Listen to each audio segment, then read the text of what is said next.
At dito na tayo sa ating ginagawa, no, for today's video sa ating project ng triplet.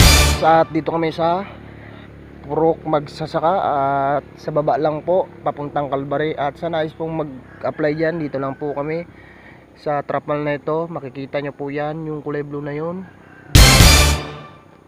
At ito, malapit na rin po kami magbakal at marapit na rin po kami magtayo ng aming mga bakal. Magbibinta naman po kami. At ito ang aming barak. Sa nais pong magbarak dyan, dito po ang matutulugan ninyo. Napakaganda, double deck po yan, no. At dito, no, yan, punta na po kayo dito. Huwag po kalimutan yung biodata at certification ng barangay nyo. Pwede na rin po barangay ID para maka-apply po kayo dito. Hanapin nyo lang po ako or ang foreman dito. Yun lang po. Maraming salamat po sa nanonood ng itong araw na ito, na araw ng Sabado. At maraming salamat po.